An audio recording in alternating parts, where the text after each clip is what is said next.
ఇక్కడ నాకు ఇంట్రెస్టింగ్ అనిపించింది ఏంటంటే గ్లిమ్స్లో మెన్షన్ చేసిన ఉక్రబట్టి కేవ్ తప్ప మిగతా అన్ని ప్లేసెస్ నిజమైనవే. అండ్ అవి మామూలు ప్లేసెస్ కాదు, వాటి వెనుక చాలా పెద్ద ఇంట్రెస్టింగ్ స్టోరీనే ఉంది. ఫస్ట్ ఆఫ్ ఆల్ 512వ సంవత్సరంలో వారణాసి సీన్ ఓపెన్ అవుతుంది.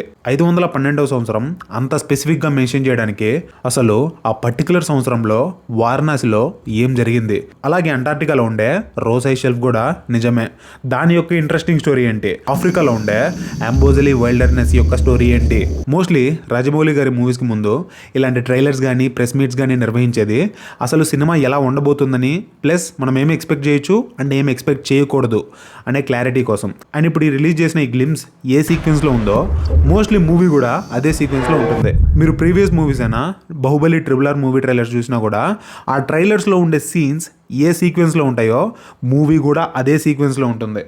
ఇక్కడ ఓపెనింగ్ సీన్ వారణాసితో స్టార్ట్ చేస్తారు, కానీ ఇది ప్రజెంట్ వారణాసి కాదు. ఇప్పుడు వారణాసిలో ఎక్కువగా ఇల్లులే కనిపిస్తాయి, కానీ ఇందులో వారణాసి చాలా క్లీన్గా రాతితో నిర్మించిన ఒక ఏన్షియంట్ సిటీ లాగా ఉంటుంది. అండ్ ఎస్, ఇది 512వ సంవత్సరంలోని వారణాసి. అండ్ ఇక్కడ నుండి ఇండియాని పరిపాలిస్తున్నది గుప్తా ఎంపైర్. ఇక్కడ స్పెసిఫిక్గా 512వ సంవత్సరం మెన్షన్ చేశారు. 512వ సంవత్సరంలో వారణాసిలో ఏ మేజర్ ఈవెంట్ జరిగినట్టుగా రికార్డ్స్ లేవు. కానీ ఒకే ఒక థింగ్ ఏంటంటే సెంట్రల్ ఏషియా నుండి వచ్చిన హూనాస్ అనే పవర్ఫుల్ ట్రైబ్ గుప్తా ఎంపైర్ మీద దాడి చేసి దాన్ని బలహీనపరిచారు. అండ్ ఈ హూనాస్ ట్రైబ్ చాలా పవర్ఫుల్. మ్యాక్సిమం ఈ హూనాస్కి అండ్ ఈ వారణాసి స్టోరీకి కనెక్షన్ ఏమి ఉండకపోవచ్చు, కానీ ఆ నెక్స్ట్ సీన్ హోమం నుండి ఒక భారీ ఆస్ట్రాయిడ్ మీదకి ట్రాన్సిషన్ అవుతుంది. అసలు ఈ ఆస్ట్రాయిడే ఈ వారణాసి స్టోరీకి మెయిన్ ప్లాట్. ఎందుకంటే వాళ్ళు క్లియర్గా మెన్షన్ చేశారు ఇది 2027లో పడుతుందని. అంటే మూవీ రిలీజ్ అయ్యే నాటికి అది ప్రజెంట్. ఆస్ట్రాయిడ్ని వాళ్ళు స్పెసిఫిక్గా టైటిల్లో కూడా మెన్షన్ చేశారు. ఆ ఆస్ట్రాయిడ్ సైజ్ని బట్టి హోల్ స్టోరీ 2 వెర్షన్స్గా చెప్పుకోవచ్చు. మొదటి వెర్షన్ ఏంటంటే ఆ ఆస్ట్రాయిడ్ ఎవరెస్ట్ కంటే భారీ ఆబ్జెక్ట్. సో మనకు తెలిసిందే హిస్టరీలో ఆల్రెడీ మన ఎర్త్ని మౌంట్ ఎవరెస్ట్ కంటే పెద్దగా ఉండే ఒక భారీ ఆస్ట్రాయిడ్ ఢీకొట్టడం వల్ల మన భూమి మీద ఉండే జీవం అంతరించిపోయింది. భూమి మీద ఉండే అన్ని డైనోసర్స్ అంతరించిపోయాయి. సో ఇలాగే మళ్ళీ అలాంటి ఆస్ట్రాయిడే మన భూమిని ఢీకొట్టబోతుంది. సో ఇలాంటి ప్రళయమే మన భూమి మీద ఉండే మానవ జాతి మొత్తాన్ని అండ్ ప్రతి జీవాన్ని అంతరించేలా చేస్తుంది. సో భూమిని కాపాడడానికి హీరో ఎలాంటి ప్రయత్నాలు చేస్తాడనేదే స్టోరీ కావచ్చు. ఇలాంటి భూమి మీద ప్రళయం సంభవించేలాంటి స్టోరీనే విజేంద్ర ప్రసాద్ గారు ఒకటి రాశారు, ఐ థింక్ 80sలోనే. అదేంటంటే 1968లో న్యూక్లియర్ ట్రీటీ జరుగుతుంది. అంటే ప్రపంచంలో ఉండే 58 దేశాలు సైన్ చేశాయి, రష్యాతో సహా. రష్యా తన దగ్గర ఉండే వాటన్ని న్యూక్లియర్ వెపన్స్ని సముద్రంలో దాస్తూ తన దగ్గర ఇన్ని న్యూక్లియర్ వెపన్స్ మాత్రమే ఉన్నాయని చూపించుకుంటుంది. సముద్రంలో న్యూక్లియర్ వెపన్స్ యాక్టివేట్ అయ్యేంత హీట్ ఉండదు కాబట్టి నో ప్రాబ్లం. కానీ సముద్ర అడుగు భాగాన టెక్టానిక్ ప్లేట్స్ కదలడం వల్ల ఆ భారీ హీట్ జనరేట్ అయ్యి ఆ సముద్రంలో ఉండే అన్ని న్యూక్లియర్ వెపన్స్ యాక్టివేట్ అవుతాయి అండ్ అవి ఎక్స్ప్లోడ్ అవుతాయి. మనందరికీ తెలిసిందే సముద్రం అంతర్భాగంలో అగ్నిపర్వతాలు పెలితే అది సునామీగా మారుతుందని. అలాగే ఈ న్యూక్లియర్ వెపన్స్ యాక్టివేట్ అయ్యి డిటోనేట్ అయ్యి సముద్రంలోనే ఎక్స్ప్లోడ్ అవ్వడం వల్ల సునామీ ఏర్పడుతుంది. రష్యాకి దగ్గరగా జపాన్ ఉంటుంది కాబట్టి ముందుగా జపాన్ని నాశనం చేసి తర్వాత అమెరికా ఉండడం వల్ల ఆ సునామీ అమెరికా వైపుగా ప్రయాణిస్తుంది.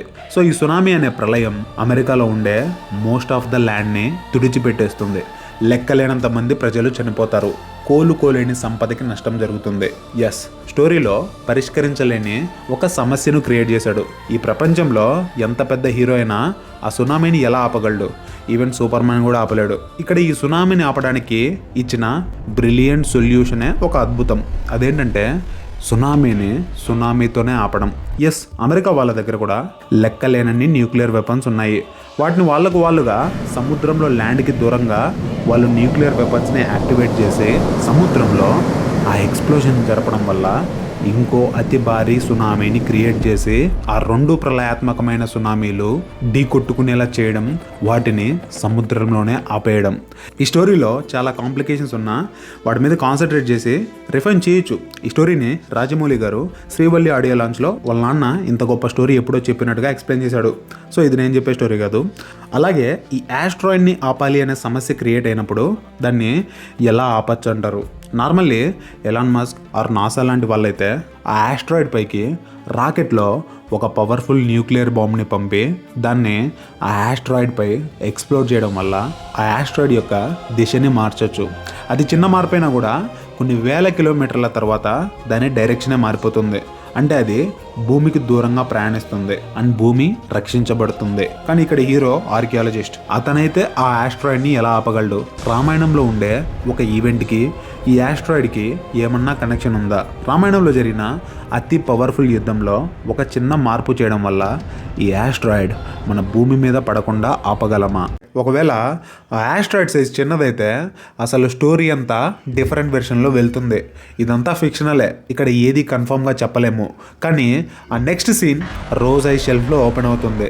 దీని గురించి ఇంట్రెస్టింగ్ థింగ్ చెప్పుకునే ముందు అసలు ఈ ప్రపంచంలోనే అతి పెద్ద ఐస్బర్గ్ ఏంటో తెలుసా? అదే B-15 ఐస్బర్గ్. రఫ్లీ జమైకా అంత ఉంటుంది. అండ్ ఈ ఐస్బర్గ్ రోజ్ ఐ షెల్ఫ్ నుండి వేరైన ఒక చిన్న ముక్క.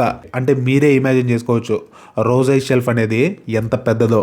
అసలు ఇది బుర్జ్ ఖలీఫా ఎంత హైట్ ఉంటుందో అంత థిక్నెస్ ఉంటుంది ఈ ఐస్ షీట్.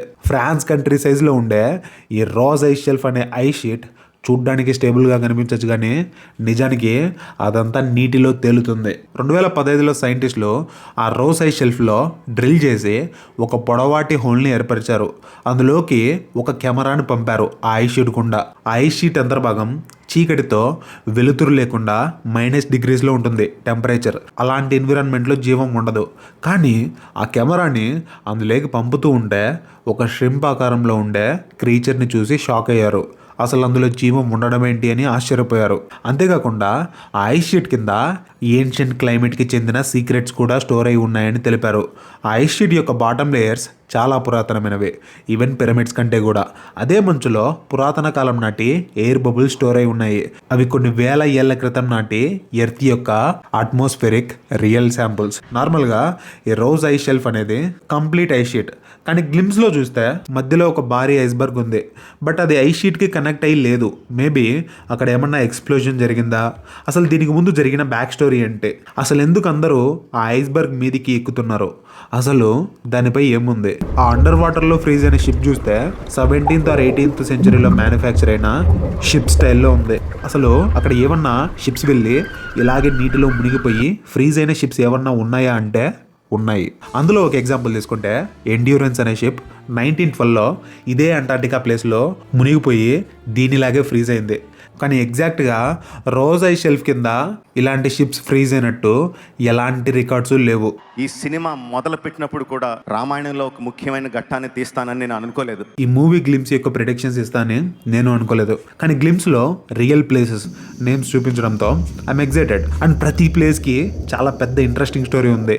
నార్మల్గా రాజమౌళి గారు ఐస్లో ఒక సీన్ ఉందంటే జస్ట్ అంటార్టికాని మెన్షన్ చేస్తే సరిపోద్ది. కానీ ఆయన పర్టికులర్గా రోజ్ ఐస్ షెల్ఫ్ మెన్షన్ చేశాడంటే డెఫినెట్గా స్టోరీకి కనీసం కనెక్షన్ ఉండొచ్చు. అలాగే ఆఫ్రికాన్ మెన్షన్ చేస్తే సరిపోద్ది, కానీ అంబోజలి వైల్డర్నెస్ అనే స్పెసిఫిక్ ప్లేస్ మెన్షన్ చేశాడు. సో మనకు తెలియాల్సిన బ్యాక్ స్టోరీ అయితే ఉంది. హవెవర్ నేను పూర్తి గ్లిమ్స్ వీడియోను ఒకే వీడియోలో కవర్ చేయలేకపోతున్నా. I'm very excited to do the next video covering the Lanka నగరం. అందులో స్పెసిఫిక్గా వాళ్ళు 30 minutes ఉంటుందని చెప్పారు ఆ సీక్వెన్స్. అందులో స్పెసిఫిక్గా కుంభకర్ణ క్యారెక్టర్నే హైలైట్ చేశారు. ఇందులో మనం రావణాసురుని ఫైట్ని ఎక్స్పెక్ట్ చేయొచ్చా లేదా? కుంభకర్ణుని సంహరించడంతోనే ఈ సీక్వెన్స్ పూర్తవుతుందా అనేది చూడాలి. Especially I'm very excited to see the Hanuma character. ఆయనకు లేని పవర్ లేదు. చీమ కంటే సూక్ష్మంగా మారగలడు, పర్వతం కంటే పెద్దగాను మారగలడు, సౌండ్ స్పీడ్ కంటే కూడా వేగంగా ప్రయాణించగలడు. దిక్కులే పెక్కటిల్లుతాయి. ఇక బలము అనే మాట మాట్లాడితే ఆయన తర్వాతే ఎవరైనా. అలాగే ఇంద్రజిత్, ఇంద్రుణ్ణి చిటికల్లో ఓడించిన వ్యక్తి. అసలు ఆయన పవర్స్ అయితే ఊహాతీతం. అసలు ఆ 30 నిమిషాల నిడివిలో ఏం జరుగుతుందో, ఇలాంటి పవర్ఫుల్ క్యారెక్టర్స్ మధ్య ఎలాంటి సన్నివేశాలు పర్టికులర్లీ ఆ 30 నిమిషాల వ్యవధిలో చూడొచ్చో నెక్స్ట్ వీడియోలో డిస్కస్ చేసుకుందాం. అండ్ ఇంకోటి, అదేంటో మరి నా లాస్ట్ వీడియోకి హైప్ బటన్ చూపించలేదు. ఇష్యూ ఏంటో తెలియదు, కానీ చూద్దాం ఈసారి అన్నది కనిపిస్తుందో లేదో. Thank you for watching.